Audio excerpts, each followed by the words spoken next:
Hello, my name is Keriarth, and today we are going to take a look at what we saw in the first ever Warhammer preview online. And I will say that I think they did a really good job trying to adapt everything they were going to do for Adepticon into a live broadcast, and then having to change that live broadcast from something they were going to do in the studio to doing it from their individual homes must have been an absolute pain in the arse. The fact that it's gone off without a hitch, they're currently doing the recap, which we're just going to go through what we've seen. I don't think there's going to be anything extra, but if there is, we'll talk about it later. To pull it off the way they've done it, I think is genuinely impressive, because that has got to be an absolute nightmare to just get sorted, frankly. But there's been some really cool stuff. This is one of those ones where there's nothing here I don't like. There's literally nothing here I don't like. If you don't want to hear me gush about stuff that we've seen, and you want to hear like hypercritical stuff, you may as well turn this off now, because it's not going to be this video. First up, well, not first up, last up, technically, is the lion. The lion is here. He's here. It's happening. Let's watch the thing. It's actually quite a funny advert. I quite like it.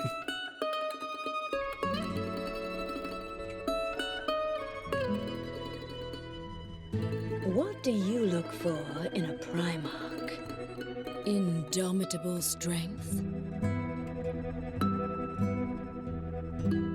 Unbridled ferocity. Stoic resolve.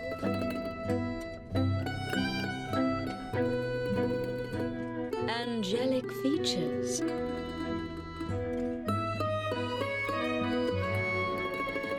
Or maybe you'd rather not have to choose. This is not just any Primarch.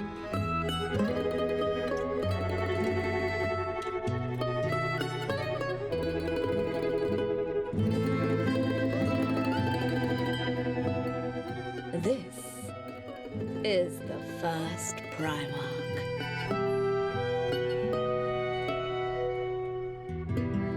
This is the lion. Oh, he looks so good. He looks so good. And he has options. Actual options. You can have a bear head, or you can have a helmet. You can have the lion sword, or you can have the wolf blade. That's perfect for me. That is 100% perfect for me. I will also say, in this instance, I like the head.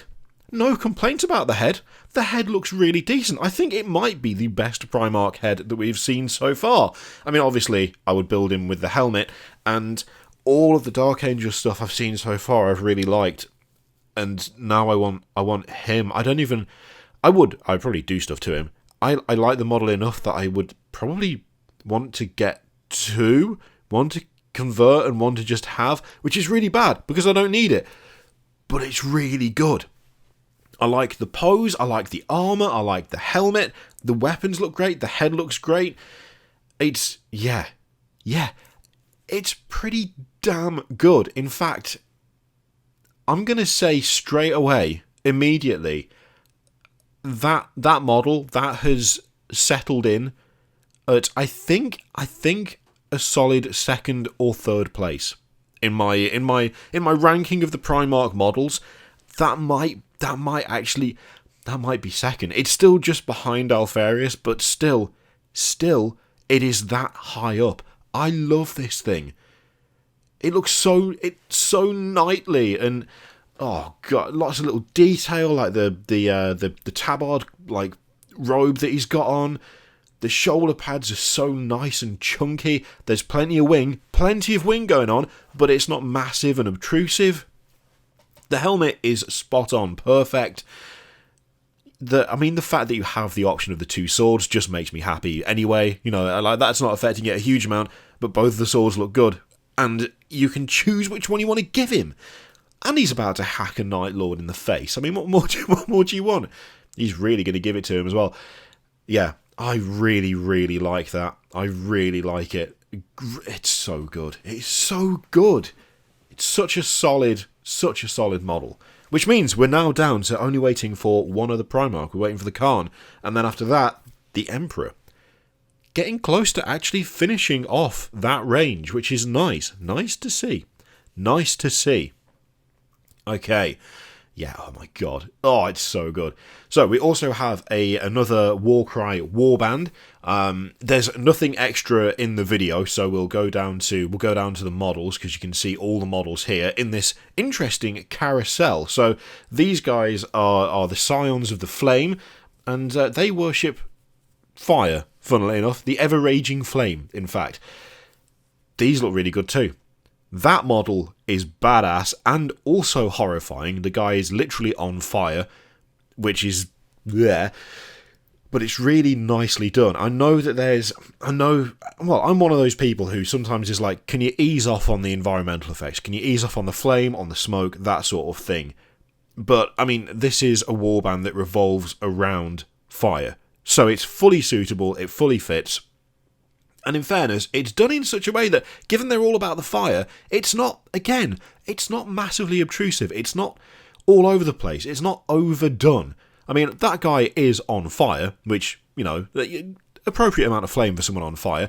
But, like, that model, you do have a bit of the flame going on, but it's not too over the top. It's not too extreme.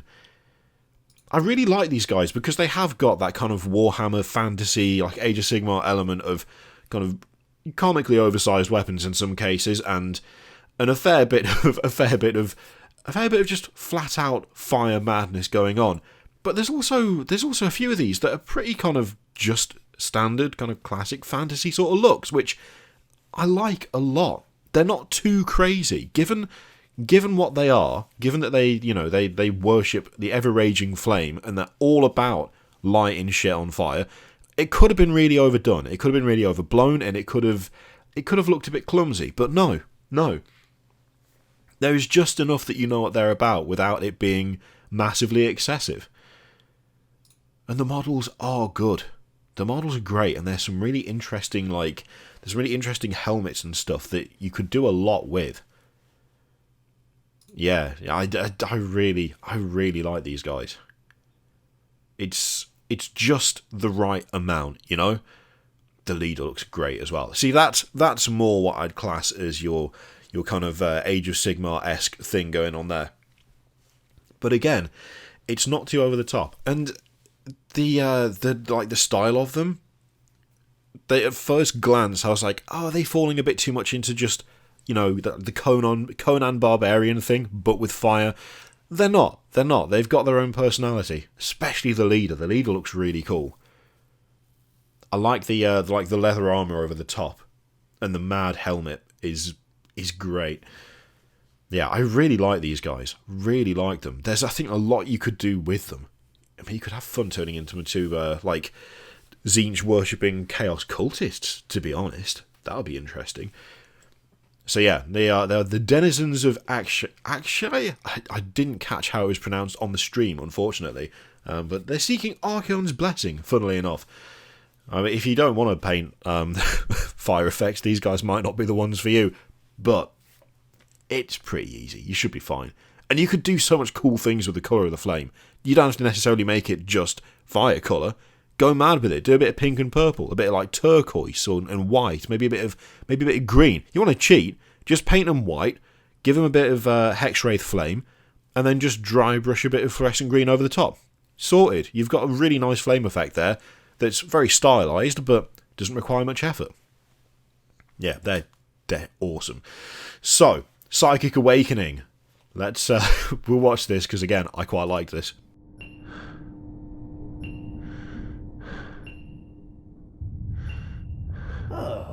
Death nearly claimed you, brother. But I managed to preserve you. I only hoped for long enough. Now, brace yourself. This is going to hurt. A lot. Even in death, I will see you serve.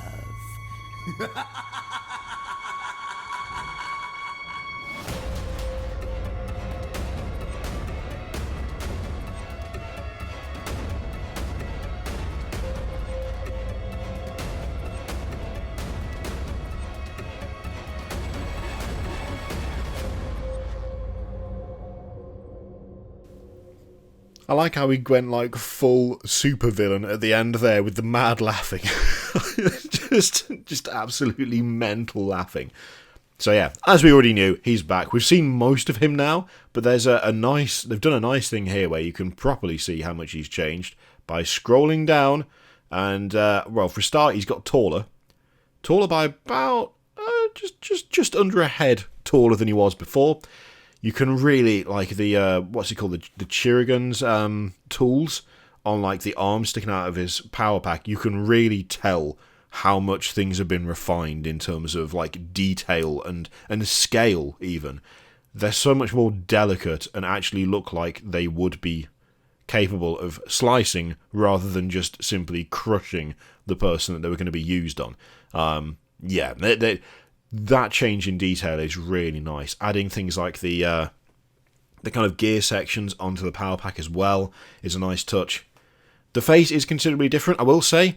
The face has really grown on me. The face has grown on me. I was like, I don't think I necessarily disliked it, but I've grown to like it more and more. The dude has had to clone himself, God knows how many bodies, because he keeps like getting wrecked with the blight. He keeps losing bodies because they degenerate due to essentially cancer. So yeah, he's gonna look a bit haggard. He's also like 12,000 years old or whatever. Stress does that to a lad. Doesn't it? So yeah, it's a nice suitable update. The pimp cane it looks more like a weapon now. I think in a way I might prefer the older pimp cane slightly, but this one has something going for it in the form of that creepy ass hand that he's holding it with. Look at the fingers and the thumb on the hand. It's so gross. And like, it's just weird. He's got like weird creature hands. Ugh. It's a nice detail, but it's pretty disgusting. Again, yeah, I mean, we'd already seen most of him. The power pack is where a lot of the detail is on, like, the changes. The arms are way better.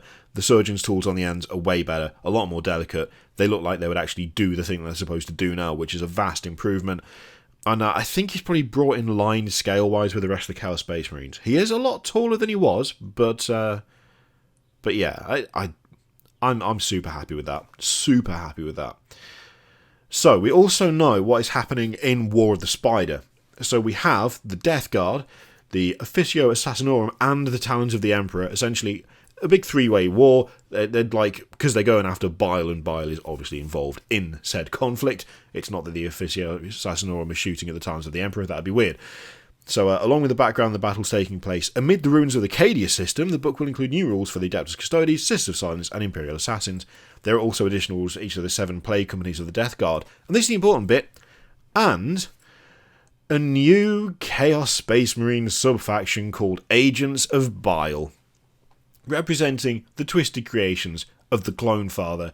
Give me that shit right now, immediately. Give it me. I want it. Yes. I was really hoping we'd get something like this. I was really hoping that Bile's kind of separatist, off on his own, rogue, mad scientist shtick would be catered to in the form of something that he can take that's unique to him, and that's exactly what we're getting. It also means the opportunities for converging and kit bashing is well off the charts when it comes to having Bile and his lads running around as your Chaos Force. So, hell yes. Good.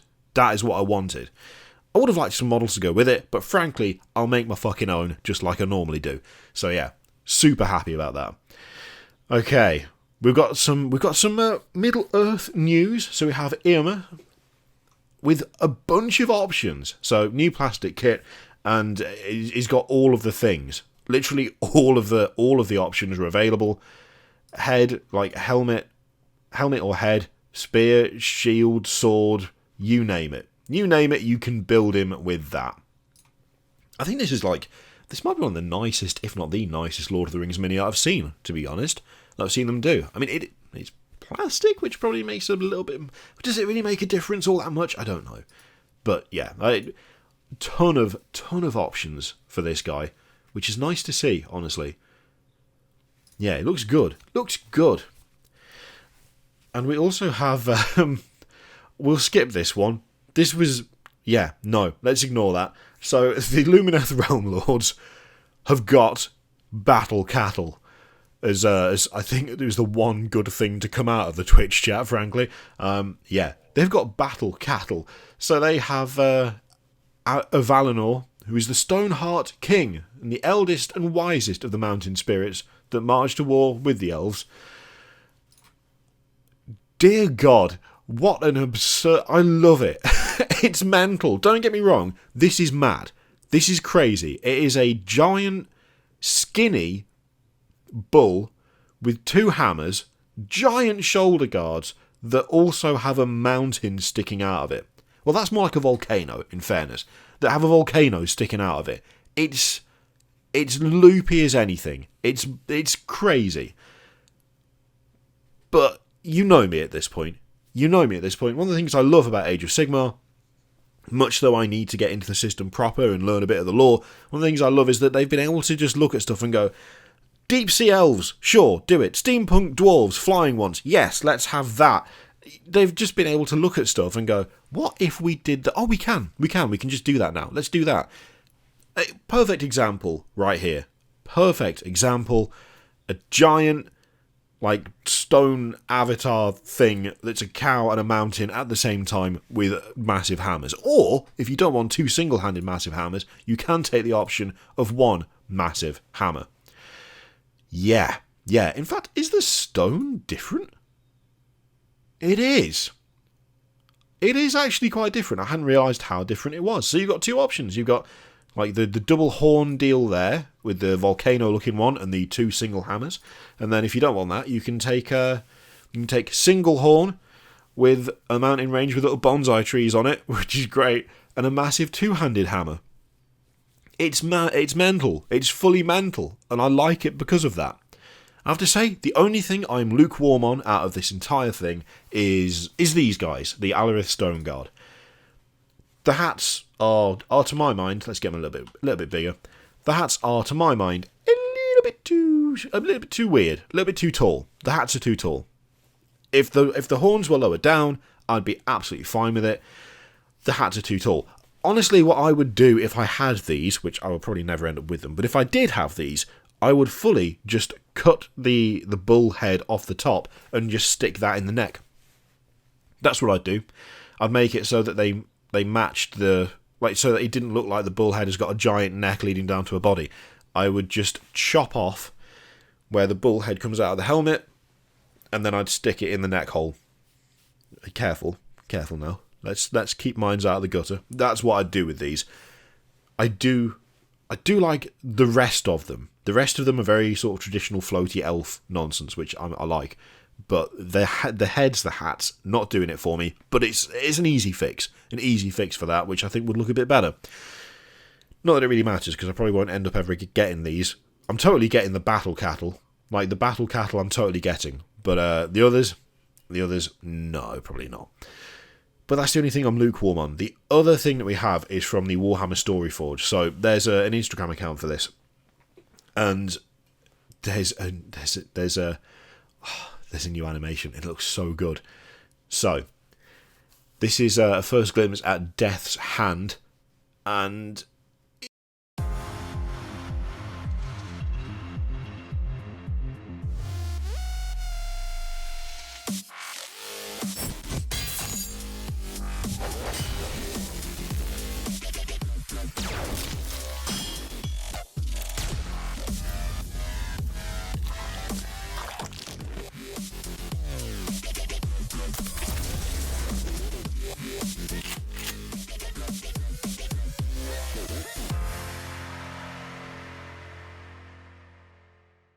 so the animation makes me think of Castlevania and Darkest Dungeon. Weirdly, that's kind of what it feels like to me, and I really like the look of it. I think the animation looks really cool.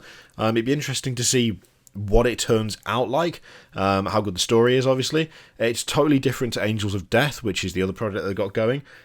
So it's gory, grim, and dark, full of backstabbing and clandestine skullduggery that happens in the unseen corners of the Imperium to maintain the power behind the Golden Throne. So yeah, part of an animated anthology series called Hammer and Bolter, which sounds like it's good. I mean, that to me suggests that it's going to be like Love, Death and Robots that was on Netflix, which I really liked, but like just an all animated thing. I really like the look of that. Genuinely, it looks really cool. It'd be interesting to see what they do with it. So yeah, that is what we have from today's preview. We're going to go back up to the Lion because he looks absolutely solid. Oh my god. So yeah, that is what we've had from the preview today. There's going to be another one next Saturday, 4th of April. So more stuff will be revealed. What we will see, I do not know. But honestly, that's pretty solid for me. There's some really cool stuff in there. And I cannot overstate how happy I am that Bile is getting his own sub-faction. That is the thing I like the most, next to the Lion. I'm super pleased with that. That's what I wanted to see, and that's what we've got. So yeah. Thank you very much for watching. Let me know what you think of all of that in the comments down below. Feel free to click all the things, Patreon, video, subscribe, all that stuff. And don't forget about the affiliate link in the description where you can click. And if you buy something, I get something for sending you that way. Some of the money goes to charity at the end of the month. It's a nice way to support the channel because you were going to buy the plastic crack anyway. Thank you very much for watching, and I will see you for the next one.